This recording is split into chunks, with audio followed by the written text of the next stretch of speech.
this is Hispania. This is an Azure Wish Edition Brittania type game. I don't remember. I mean, I think I bought this brand new. I know I bought it brand new, but I don't remember exactly the circumstances as to how I ended up picking it up. It may have been offered at the same time that I bought some other AWE stuff, or it's just hard for me to remember. One thing that I do remember is sometimes soon after it came out, somebody was, mentioning that it had really, really high resale prices, whatever. I think that was after I already had it, but maybe I was mistaken about that, and maybe it's the other way around, and like I managed to score a cheap copy in some sort of weird release or something. I don't remember.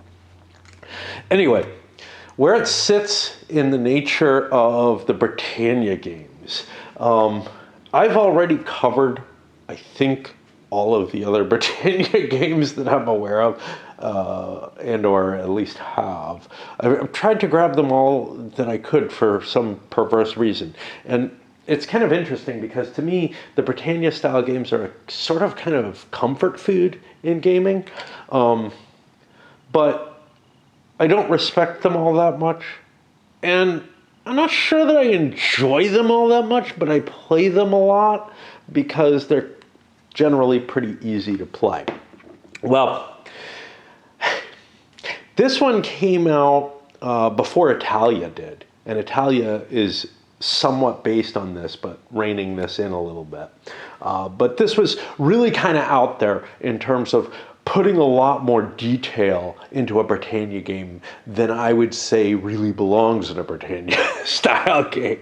Nonetheless, I did come back to it again and again to play it, in part because it's hideously unbalanced.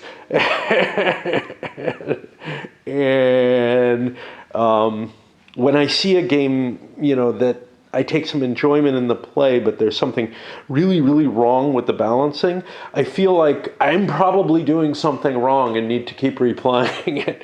And eventually, that just wires it into my head, and I end up playing it more and more. Until the creation, and you can question whether or not this is a Brittania style game or not. I'm looking for it. I know it's over there. I just saw it, and now I cannot see it no more. I'm looking for Invasions over here, which, there it is. Yeah, Until the Creation of Invasions, which is a Philippe Thibault game, the guy who did EU and Le Grand Guerre. This was the most complex of the Hispania style game, of the Brittania style games that was out there. And also the most problematic of them all. Some people say, well, Maharaja's kind of an iffy game, maybe not as exciting as Brittania or whatever. Personally, I think I like Italia the best, though. So, again, it's not just that it's more detailed, etc. I kind of like those additions. Rules and balance are just problematic in this. It's AWE, so the rules suck, and, well, balance is whatever. It's like they put no effort into it at all. And it's funny because they actually made this detailed chart which affects play, which gives points. So there's 4 base factions that are assumed for the 4-player game, and if you want to play anything other than the 4-player game, I think your factions have to be constructed with a bidding system, which uses the points that are here. And they use these points to create their 4 factions, apparently. But at least one of the players, at least one of the nations out there, the Visigoths, desperately do not do what they should do here historically in every other playing that I've ever done of this. And I've probably done about a dozen. Never opposed, or like one opposed or something, I don't know. But almost never opposed, unlike most of the games that I have that are older. Now,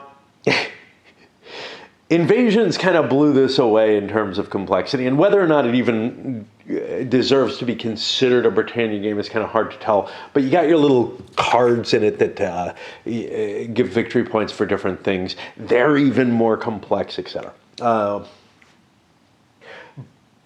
It has more of a focus on the military aspects of the conflicts, and this does too, and so does Italia. They give you more funky pieces and stuff like that. So let's take a look at this. For one thing, you have the wonderful computer-generated map. You have different values in the map. So this has to do with stacking and indicates a perturbation of the standard stacking rules if there's a circled number on the space. And this is its income value. Now, again, Britannia had a really simple, you have stacking based on the terrain. It's either, bad terrain or good terrain, and that affects the income level. It's either bad terrain or good terrain, and it was all very simple. When not here, they've got differentials of economic versus terrain stacking limitations and combat effects. And it's also maybe not entirely clear what's mountainous or not. I'd say anything that has these kind of white things in them are mountainous, no matter how much or how little. Well, I don't know about the how little. Like, I would not say Duero is. That looks like a printing error more than anything else. But again, if it looks like it was intentionally put into space to any quantity, it is mountainous terrain. You have this, which is going to be your income track. Income is your population increase values here, but you're able to build more than just armies, so it's a little different.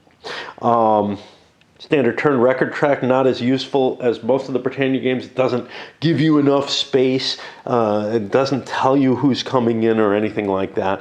It's not giving you as much information as most of them do. And then here's your sequence of play, which impacts when each nation goes, although there's, again, some perturbations to that. This doesn't have anything. It's just factor. There's a couple of off-board locations, Africa, Gascony, Narbonese. There's also the ocean, where you see the Carthaginians are coming. The counters themselves are thin AWE style counters. They have the player that would be assigned to that under the 4-player standard game, which is like one of many, many scenarios that you can generate from this. This is used on the income track. This is used for victory points, I guess. It's kind of a weird situation because you don't have really a victory point track, but you have the turn track, but it only goes out to 20. These can be flipped over. I guess you could write on them. These guys are the per player victory point markers, and they don't have any additional information on them either. So you're not going to gather a whole lot of victory points for the most part in this game, but whatever. And there's these symbols, but there's, I know there's 5 of these. Oh yeah, one of them's over here. Yeah, so there's symbols for 5 players. The scenario that uses the symbols only handles 4 of the players. Anyway, different kinds of things. Well, your normal piece is just your normal infantry, and that is like it is in most Britannia-style games. But you also have some special units. So you have elite units who are kind of like the elite Roman units. You have them here too. They have a little tiny hand that you can almost see. You have forts, which are like the Roman forts from Britannia. You have cavalry, somewhere or another, which are really good at hitting things and better at moving, but not necessarily, not more defensible. You have knights, which can take 2 hits, are a little better, I think, at hitting things. They're kind of like elites, and they're harder to hit. Basically, what you have to express all this is these combat charts, which differentiate between the attacker and the defender. So some units are better on attack and defense. Again, we're going into details of a level that is just no longer this buckets of dice area control simple game. And to me, that kind of violates some of the principles of Brittania, but whatever. I also take an enjoyment in this. So what else do you have? You have, okay, so probably the most interesting thing that they add is castles, which are exceedingly expensive, non-mobile like forts. Forts just appear as they do in Brittania, if I recall correctly. That'll be in the Roman special rules. Castles, lots of nations have castles. They're very expensive to build. The Visigoths get them for free.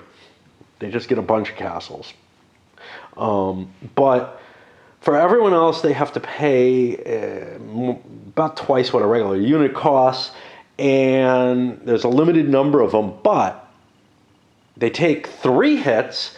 They count as basically 3 units. They get 3 dice, which get reduced as they take hits.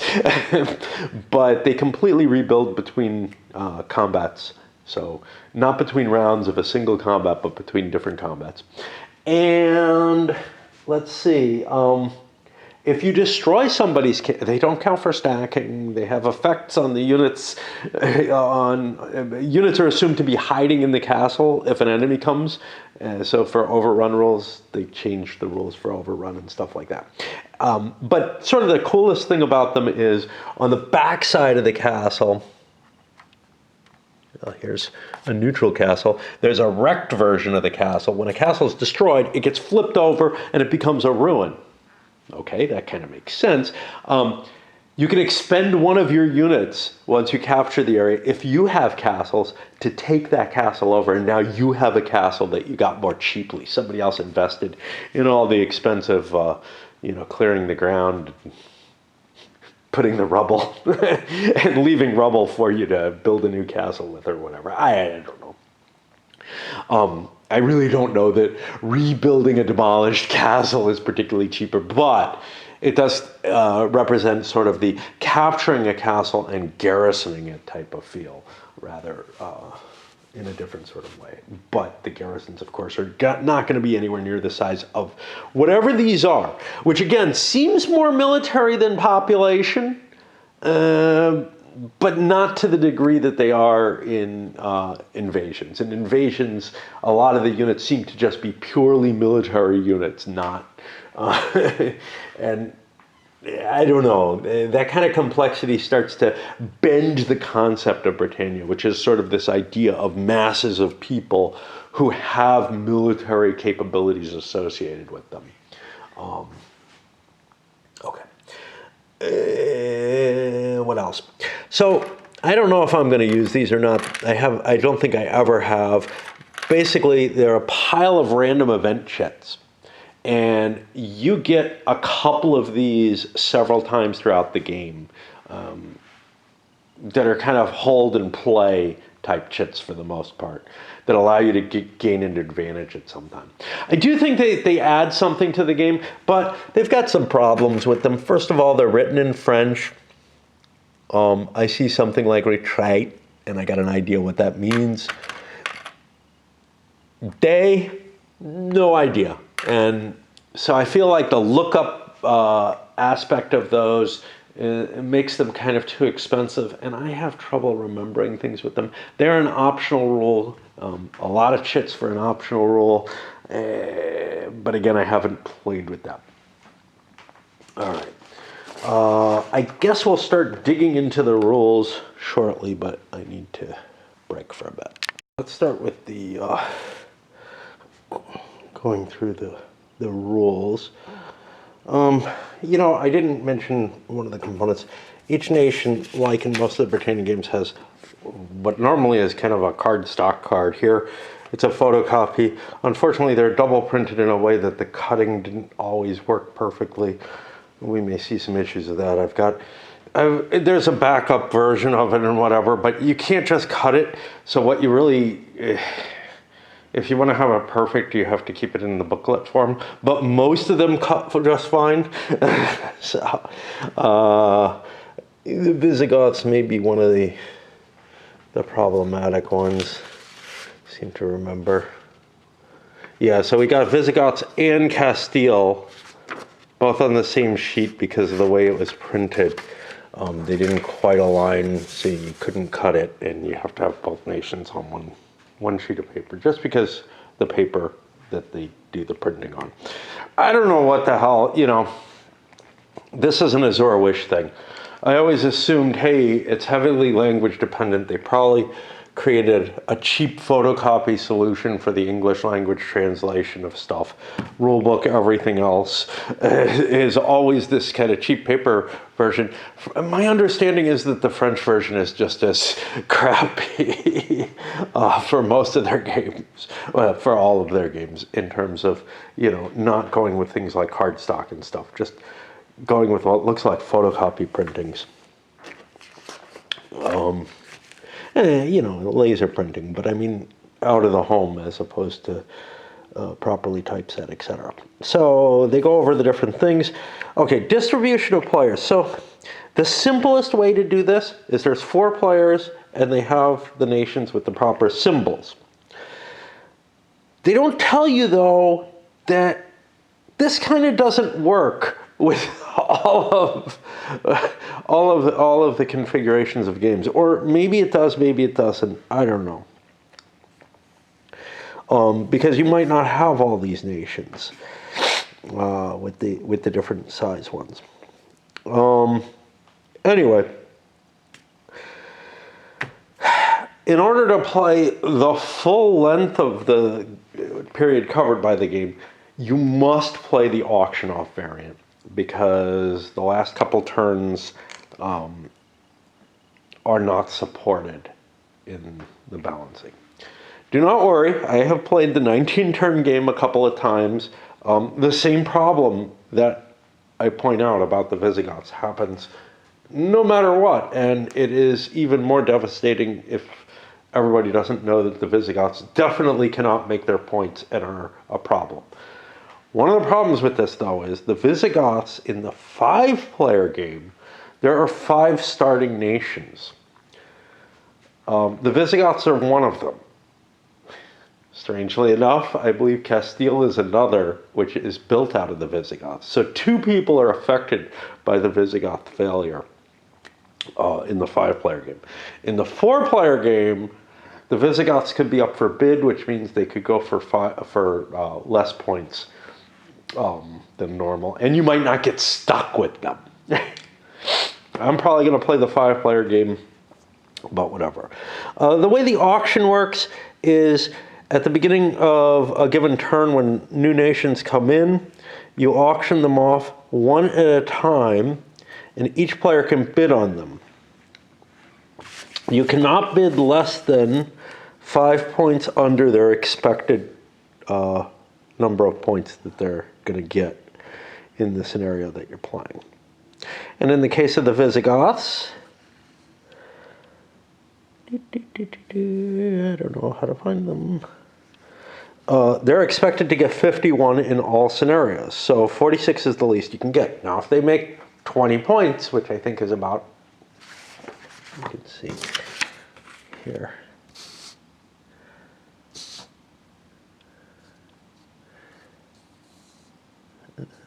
Yeah. That may be Castile, no? I don't know. This got a minus 18. That's pretty bad. You got a lot of people who got way too few points. I'm looking to see if I have my Visigoths. I may have done some kind of fix here. Visigoths. So actually, they didn't do too badly. They got a total of 35.5, only about minus 10 points. You can see other nations did worse. Castile, who comes in after them and relies on where the Visigoths are, was one of the painful ones, I believe. I don't remember. I don't know. Anyway, It doesn't look too bad. It looks like some of the others got worse handoffs. But the real problem is that the Visigoths just end up getting mopped. And even if they generate points, they have trouble existing. And they take a penalty for that. The other thing is, if you have a certain nation, you're not allowed to bid on other nations. So for example, if you already have the Alains, you can't bid on the Visigoths. Actually, it's the other way around. If you have the Visigoths, you can't bid on the Alains, right?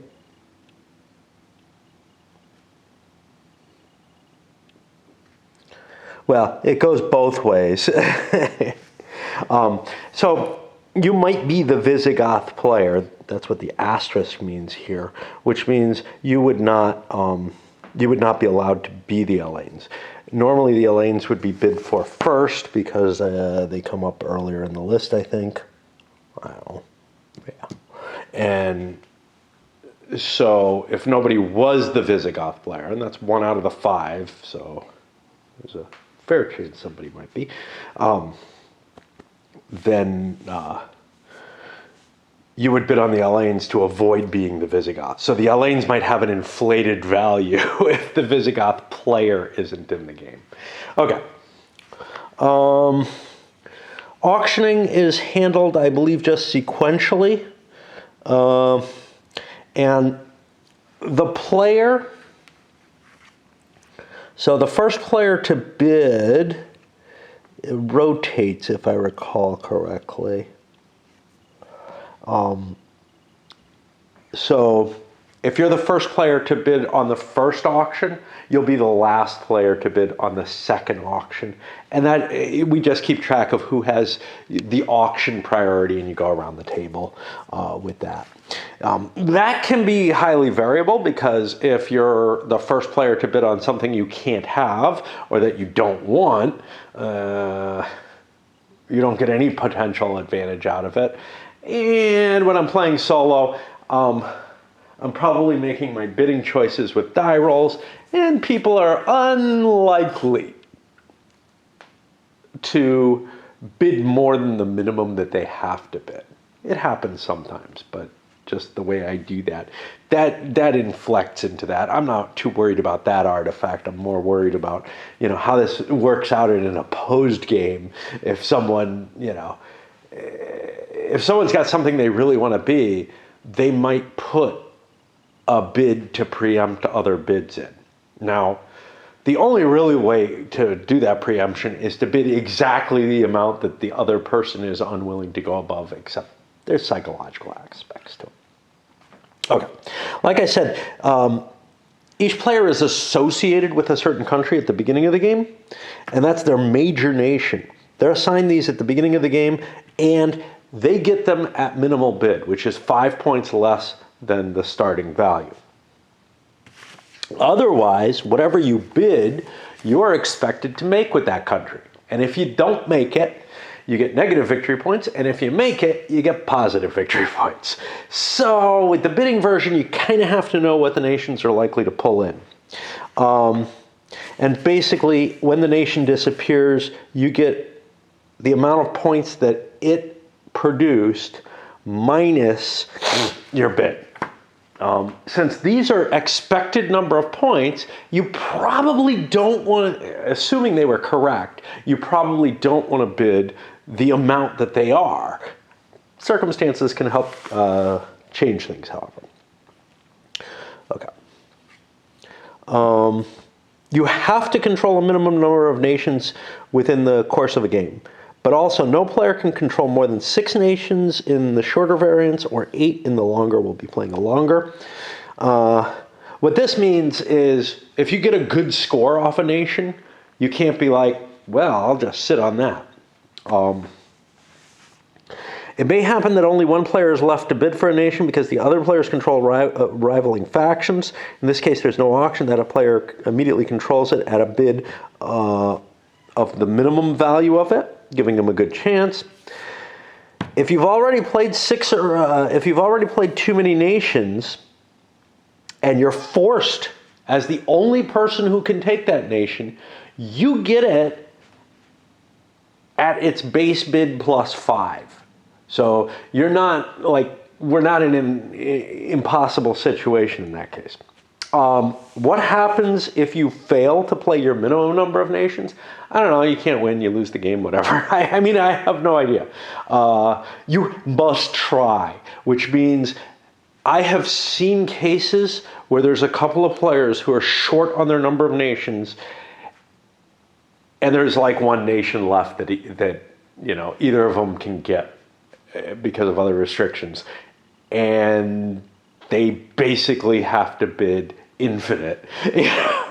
That is a problematic situation. It's unlikely to happen, but it can happen. And like I said, I have seen it. Okay. Nations transform. So one of the things that you see in Brittania, for example, is the Romans turning into the Romano-British. You have a lot more of these in this game. So the Iberians turn into the Romans. Remember, Rome comes in to support the Iberians, takes them on as an ally. Well, they just become Roman troops in this case. But then Rome becomes the Hispano-Romans. Cantabrians turn into Visigoths, etc. A whole list of these that happen. Now, if someone controls the two nations, one into the next, and that's generally the case in the base game version, which really screws over the person, if the Visigoths do as badly as I say they do, that really screws over the person who has the Visigoths and they transfer into Castile. But no extra rules have to apply. You've built your own house, and now you have to, and it's filled with shit, and you have to live in it. However, if the new controller is a different player, the player of the old nation must ensure a minimum number of units transformed. If the old player has less units, each missing unit counts as a negative point for the old player. It doesn't give anything to the new player. You don't get a bonus because the other guy, you still have to live in a shitty house. And Iber to Rome, no minimum. Rome to Spanish Roman, 8 infantry minimum. Forts don't count. The Cantabrian to the Visigoths, 4. The Visigoths to Castile is like 11. That can be a significant hit if you don't maintain your existence of the Visigoths. And that's kind of where it is. Basque to Navarre, no minimum, but the Basques can come in anyway. France to Aragon. So we've got these transferals. Okay. Each nation plays in the order that it's listed here. For the most part, there might be some exceptions. On a nation's turn, it does a number of things. It calculates its income and purchases new armies. The income is going to be the territories that it possesses, and this is standard Brittania stuff, but the values of those. So you add that up and you get a number. Then you can purchase new armies. Now, armies cost different amounts. And there's a sheet that tells you this. I don't know where it is. The armies cost different amounts. So regular infantry costs 4. Knights cost 6, and castles cost 8. And I think that's the only stuff you can buy. You can't buy elites, and you can't buy cavalry. Those both come in only through the reinforcement process. You place the new armies. Now, the new armies in this are limited to no more than 1 per space, has to be within stacking limits. That can make things hard. Most Brittania games allow you to put more than 1 piece in a space. I think they allow you to just build up to stacking limits. But this distributes where your income goes. If you don't buy units, you can keep reserve income. Most nations are allowed to keep 4 points reserve. Nations with castles and knights are able to keep up to 8 points in reserve. And so basically you can keep the proceeds to build 1 more unit or 2 in the case of building infantry with the other things in reserve. This is important because you might not have the spaces to put everything because of that limitation. Movement and control, stacking and supply, combat and control, stacking supply limit, and then control of the population limit. So, like most Brittania games, this has 2 concepts of overstacked. It has At the end of your movement phase and at the end of your combat phase, one concept, which is you're allowed to keep a number of pieces in a space based on the terrain in the space. I believe the general spaces are 3. So like this would hold 3. Mountains can only hold 2. And places that are different have little circled numbers on them that tell you. So yeah. All right. At the end of your full turn, though, you're only allowed a number of pieces equal to twice the number of areas you control. And that's pretty standard for the Brittania series. I believe castles don't count against either of those.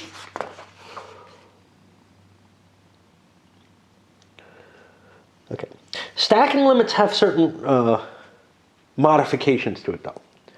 And I'm not going to start pointing out where the rules are just horrible, but there's places where they like say things in one sentence and say the exact opposite in the next. Some of those may be translation issues. Some of them, from what I understand of AWE, are just, you know, they paid so little attention to the rules. I got to swap batteries.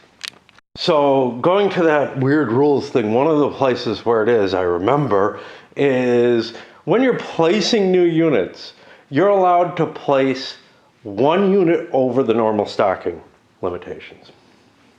Now, you're also able to pick 1 special space on the board that is your capital, which is always allowed to have 1 extra unit in it. Okay. That's I believe, a standard from Brittania rule. It may not fit in all of them.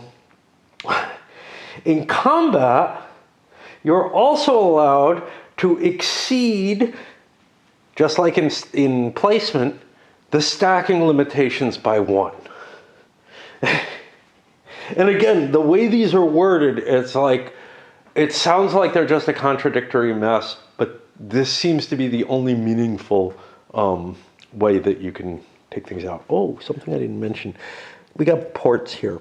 Those are areas that are accessible by water. And we got not ports. Those are areas that are not accessible by water. And then we got mystery areas up here that they didn't want to put markers in for. Okay.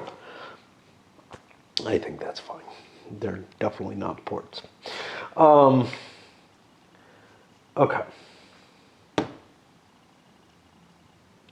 All right. There are a couple of special cases.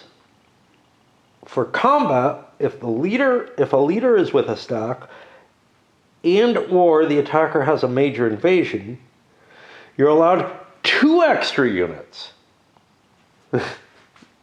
over the stacking limit instead of 1 extra unit for attacking. But you're not allowed to go up to 3 if you have both, and that's often the case. At the end of combat, the stacking limit is only controlled in the areas in which combat was fought.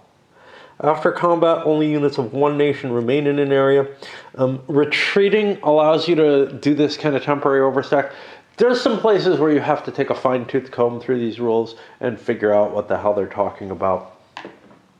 And we may have to do so in specific cases. So like,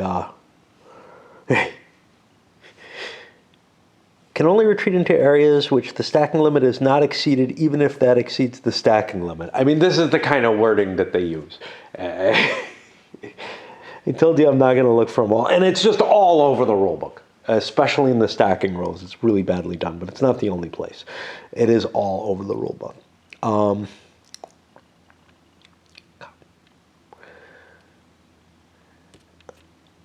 Movement. Okay. Infantry and knights are allowed to move 2 spaces. Elites can move 3 spaces. Cavalry can move 4. Leaders can move 3 unless they're accompanied for their entire move by elite, in which case they go 4, or cavalry, in which case they go 5. Forts and castles don't move. You have to stop when you enter a hill area, with the exception of leaders and accompanying troops. Rivers don't influence movement, but they do influence combat. an army must stop when it enters an area with units of a different nation unless it overruns that nation. Standard overrun rules. Let's see.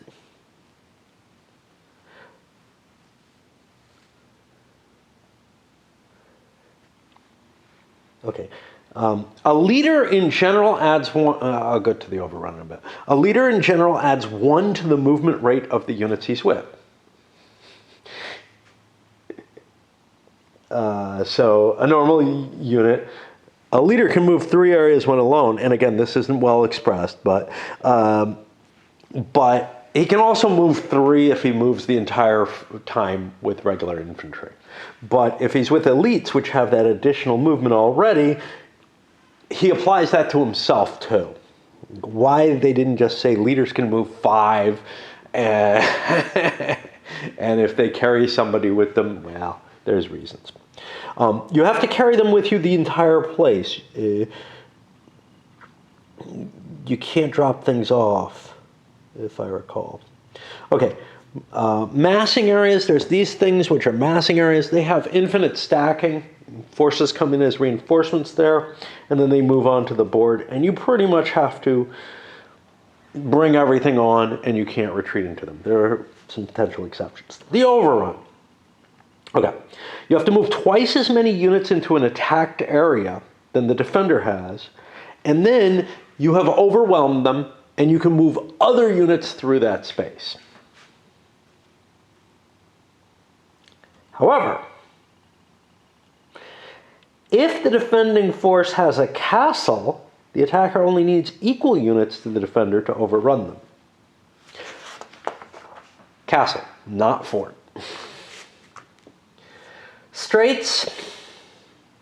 These can be crossed without naval supremacy. However, it takes your entire movement to move across there, except that units which are reinforcements in Africa can move normally after crossing. Now, that's the only way you can use this strait. So I don't know. Like, I wish they had just described it as something different. Because there are other straits in the game, just a few. Movement at sea. There's only one sea area. Reinforcements which come from sea are accompanied by their transports. They move to their first area into a coastal port and can keep moving from there. In general, you can't go back to sea, but if you have naval supremacy for a given turn, you're allowed to retreat back to sea. Okay. We're going to stop there, and we'll hit combat a little later. So in Brittania itself, combat's actually pretty simple. It's buckets of dice with a couple special cases to handle Roman infantry and Norman knights. Leaders just add a bonus. You have a to-hit number that's pretty much the same across the board. The only kind of special cases are where those special units are intermingled with other units, and you have to announce which units you're firing which of your dice at. This is pretty much the same, but with a lot more different variations. And basically we have a CRT that differentiates the type of unit, the type of terrain that the unit's in, and what it's hitting. And we have a differentiation between the attack and defense. And what you'll see is there isn't a whole hell of a lot of difference here. So things like an infantry in the plains hits infantry in the plains on a 7 through 10 no matter what, right? But an infantry in the mountain as an attacker hits on an 8 through 10 as the defender on a 7 through 10. That kind of thing. Now, you did have that kind of differentiation, but you had something a little different. There are artifacts in this rule book which tend to make it look like it was a 6-sided die game at one point, and then they made the move to 10-sided dice. So that may be something that you run into a couple of times where it's talking about it. Not that one. Okay. Anyway, all this details there. You have special modifiers. Leaders give a +2 to everything. Something called religious zeal gives a +1. and that's really only on attack. And then there's an event chit that can give a bonus. Ones always miss. Somewhere it says 10s always hit, but that may be a special case. Well, there's no minuses, so. Berbers were hit only on a 9 or a 10 and hit all other units as 7 to 10. I don't even know what this is about. I don't remember there being. They're probably on the cards for those nations. Okay. But if you're facing multiple different types of enemy units, you allocate dice against classes of units. And this is standard for Brittania. It's just, you could be facing 3, 4, certainly 3 different classes of units at the same time, maybe 4. And you might get hits against a class that are more hits than that class can take, and then they're misses. There's no sort of, you could have hit another unit with that same die roll. So, for example, one thing that people, that some games allow, I don't know if Brittania does, is you can say, I'm going to roll all of these, like if we're taking the Brittania example, I'm going to roll all of these as if my enemy were Roman infantry, even though there's a Roman fort there, because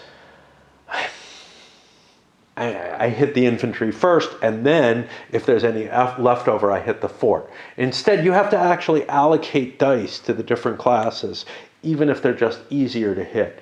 And it's kind of obnoxious, but whatever. Okay, as normal, after each round of combat, first the attacker, then the defender gets a chance to break off the combat and retreat. Retreat's a little complicated, is a little specialized. It's possible to adjacent areas of your own in which the stacking limit's not exceeded, or to adjacent enemy areas from which no attackers came. Well, I would assume that's for the defender, because it's really not fair to tell the attacker they can't go back from where they came. That's the kind of rules interpretations you're going to have to make often. For whatever reason, I'm reading into this. You can't retreat to the off-board locations or to the sea without naval superiority. They give a bunch of examples of combat. Then, as I said, after combat, you check the population limit. You're allowed 2 people for each area that you own, distributed however they end up. There are exceptions to this. So, like, I would guess the Carthaginians coming in on their invasion may not count their guys at sea against population. I don't think that's actually specified there. Whatever. Victory points. This is like standard Brittania. You're going to be following this sheet in general. So you get 3 points per Carthaginian infantry. Now, this is always only in your own turn. And I think somewhere in the rules it says this. And I know it says this, and I think on all the cards it says this. Whenever you're getting points for killing an enemy unit, it's always in your own turn. And what that means is, if you're being attacked, you may want to fall back, defend, and then come back and attack to try to score points on your own turn type of stuff. Subduel, which we haven't gotten to yet, it's possible to cause certain nations to basically become client states of certain other nations. And sometimes it's forced, sometimes it's not. And then here we have points for specific turns. So on turn 3, at the end of the entire turn, not the player turn, you get points for these areas that you own. And like all Brittania games, it means going later in the turn. It means that you have a better chance of generating points. There may be some special cases where they say on your own turn something happens and this turns into Navarans on their own. Okay, some special rules. And again, these are pretty standard for Brittania style games. Major invasion. Okay, a major invasion means that in your turn you get a second movement in combat section. And what's interesting here is stacking isn't handled on that second combat, and that's very specifically done, which means you can put too many pieces into an area, i.e. the 1 over or 2 over stacking, in order to attack an area, and you will not lose those pieces at the end of combat, where you normally would. You will at the end of the second combat round, and population is only population and any income, if you're getting a major invasion after you're already on the board, is only going to happen after once in the turn, either at the beginning or the end. There's also something similar to a major invasion called an extra move. This means one specified leader, after you do your first movement in combat, is allowed to take a stack of units. He cannot drop any of them off and go to one other area with them and fight it. Religious zeal. A couple of nations with their major invasions have a special bonus. I think this is only for 1 turn. They ignore stacking limits entirely in the first 2 movement in combat, so they could bring all their units into one space, and they get a +1 bonus on all attack dice in the first combat phase. This is also cumulative with the leader. Oh, here's where they have a roll of 1 to 6. Yeah, I think that's the only place I saw it. Transformations. Some nations, I've already told you, are going to turn into others.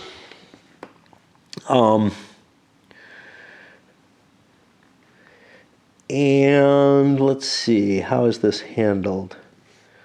I don't know if they tell you how it handles. Basically, you're going to replace pieces with the other nation. And if your new nation doesn't have enough pieces to do the replacement that's required, you lose the excess. You also do not get any income in remainder from that. Takeover of castles, I've already talked about this. If you move into a castle space that's been defeated, if you're on a castle space that's been defeated and destroyed, you can expend 1 unit and replace the castle. And then you can rebuild that unit. You do this during your production phase, I think. It kind of doesn't say.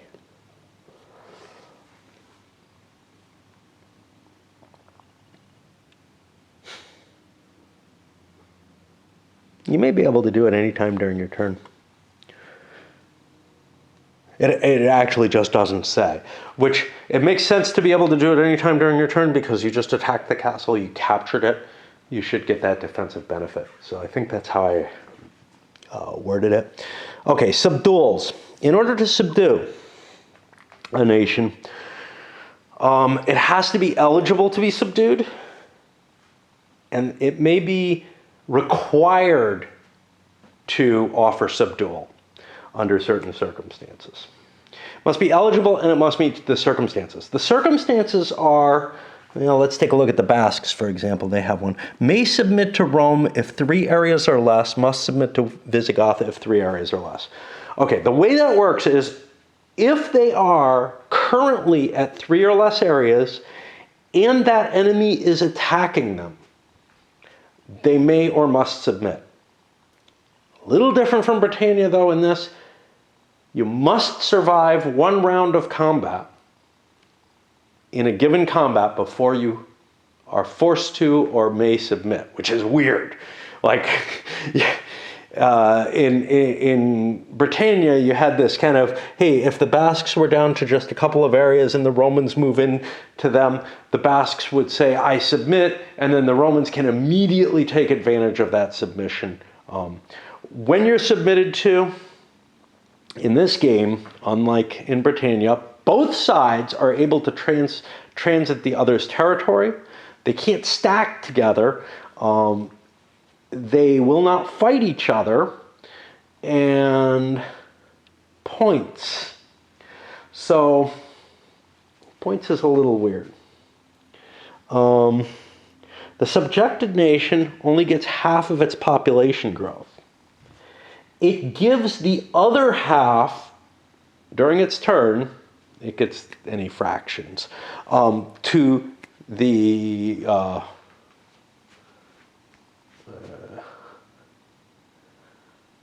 to the submittee, I guess, to the nation that's their overlord. The subjected nation will also only get half its victory points. The subduing nation gets to count any areas that the subjected nation is sitting in fully for its own victory points. So you can create some victory points this way. Might be worth doing if you're controlling two nations, one of which can submit to the other, right? Remember, it's a Brittania-style game. You can have your own people attack each other. They are not anything special. They're just, you try to optimize your points over this set of countries. We got some talking about what all the different capabilities of the forces are. I've already gone through, like the knights take 2 hits. They're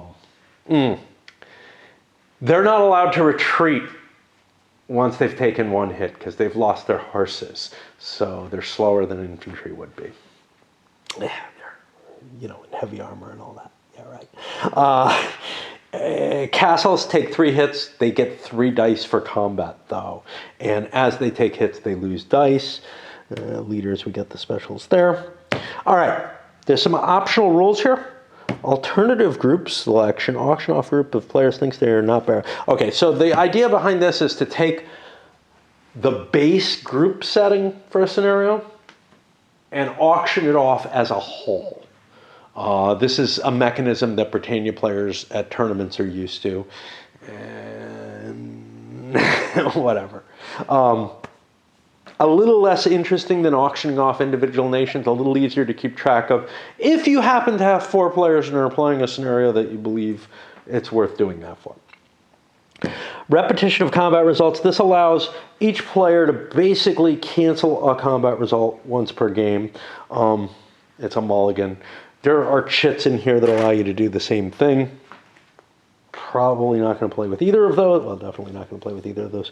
Additional turns, I'm going to play with this because it adds 2 new nations, the Almoradé and what else? The Spanish Crusade.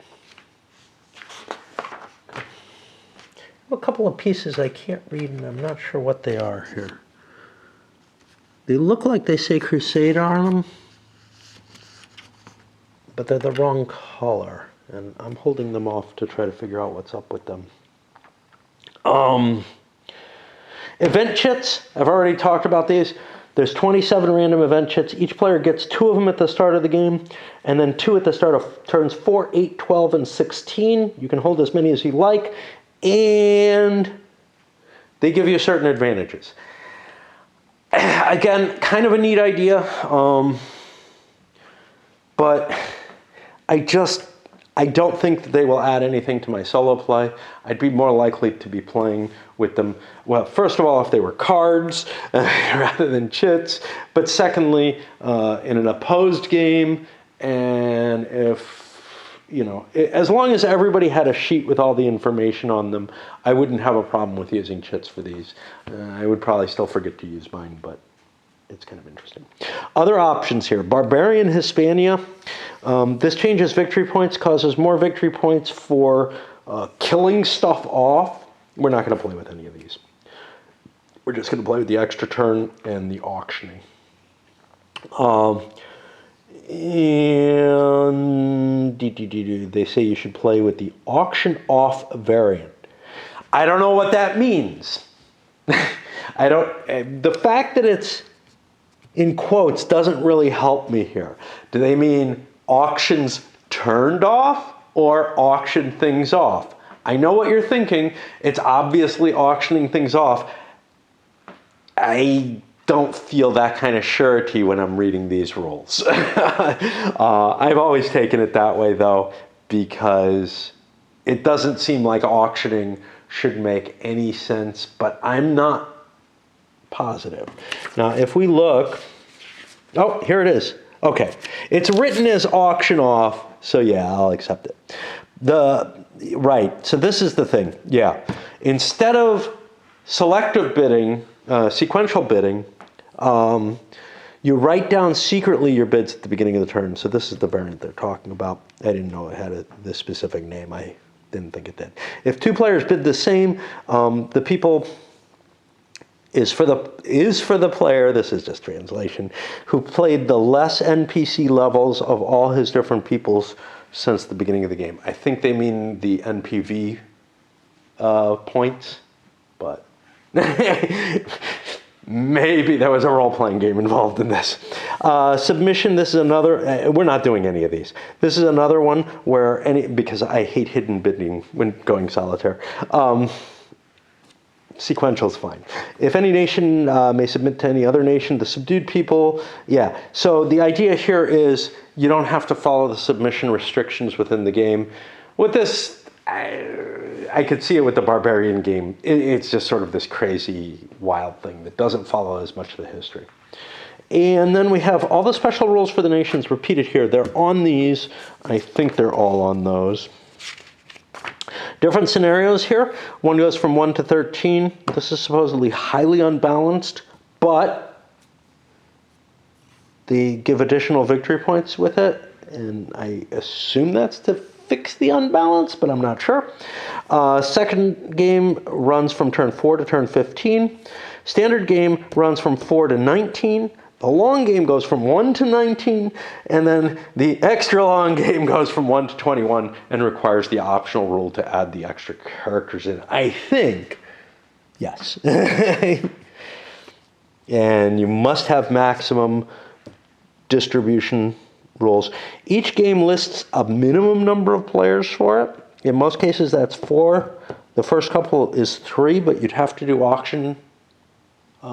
You'd have to auction the powers off because there's no way to distribute them otherwise. I'm not sure. I'm assuming the balance is good in all of them except the first one. For the set player groups, the extended game, you must auction off the powers because those last 2 powers are not assigned to anything. I haven't talked about, some of these counters have a little...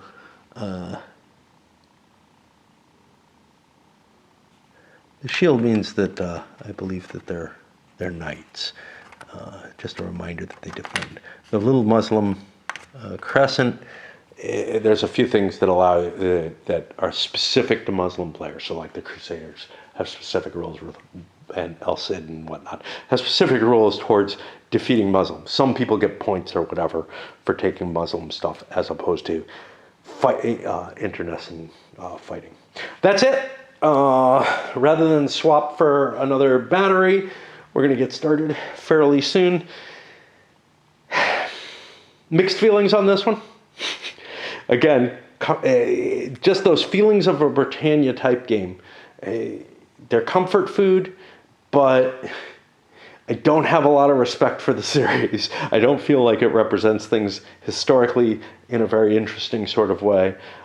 These reaching for more detail, I don't think terribly helps, but it may actually make me more interested in replaying them, especially given that it's felt highly unbalanced and things not following historical precedents that I would expect. I'm surprised I haven't pulled Invasions out and played it again. I've gotten the tug for it. Then again, I got the same tug off of right there, Stellar Horizons. All right, we'll cancel now because if I don't stop right now, I'm going to run out and you're going to lose me mid-sentence.